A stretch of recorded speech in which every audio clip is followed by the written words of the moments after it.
Hi all. Welcome to KK funda.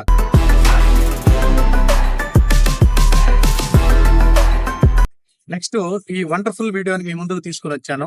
ఇక్కడ main point నేను pin point ఒకటి అబ్జర్వ్ చేసింది ఏంటంటే, చాలా మంది స్టూడెంట్స్ చాలా మంది అంటే నాకు 10 కాల్స్ వచ్చి ఉంటాయి సిమిలర్ ఇష్యూ వల్ల.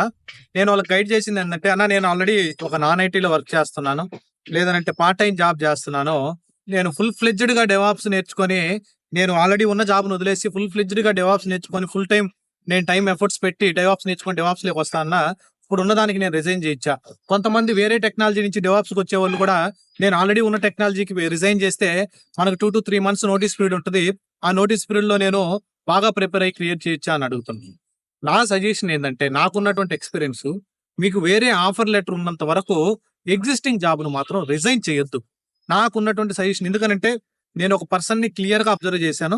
అతను వేరే దగ్గర, I don't want to relieve the names guys, వేరే దగ్గర డెవాప్స్ ట్రైనింగ్ అయ్యాడు. ట్రైన్ అయ్యేటప్పుడు మీకు ఖచ్చితంగా జాబ్ వస్తుంది, విత్ ఇన్ ఏ మంత్ లో మీరు జాబ్ కొట్టేయచ్చు, ఈజీగా కొట్టొచ్చు అనే తలకి అతను రిజైన్ చేశాడు. 3 నెలలు నోటీస్ పీరియడ్ ఉంటుంది కదా, ఆ 3 నెలల్లో మనకు ట్రాక్ చేయొచ్చు అని జాబ్ లాస్ అయిన తర్వాత 4 to 5 months దాకా కూడా అతనికి ఆఫర్ లెటర్ రాలేదు. దాని తర్వాత నన్ను కనెక్ట్ అయిన తర్వాత మేము ఇచ్చినటువంటి కొన్ని ఇన్పుట్స్, అతను చేసినటువంటి హార్డ్ వర్క్, అతను 90% హార్డ్ వర్క్ ఉంటే మా సైడ్ నుంచి ఒక 10% ఇన్పుట్స్ ఇచ్చాము. అప్పుడు అతను ఇప్పుడు ఒక ఎంఎన్సీ కంపెనీలో రీసెంట్ గా జాయిన్ అయ్యాడు గైస్.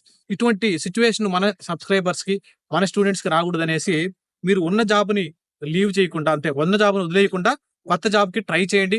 ఎక్కడైతే మనకి సాటర్డే సండే ఎక్కువ టైం ఉంటుందో, మేము కూడా చూడండి వీకెండ్ టైమ్స్ లో ఎక్కువ టైం స్పెండ్ చేసి ఇలా వీడియోస్ ని మీ ముందుకు తీసుకొస్తా ఉంటాం అనమాట. మీకు ఏ టైంలో మీకు ఫ్రీ ఉంటుందో ఆ టైంలో చదవండి. అంతేగాని ఉన్నటువంటి జాబ్ మాత్రం ఎట్టి పరిస్థితుల్లో వదలొద్దు. కొత్త ఆఫర్ వచ్చిన తర్వాత you can resign it. Okay, no problem. All the best guys. Thank you. Bye by.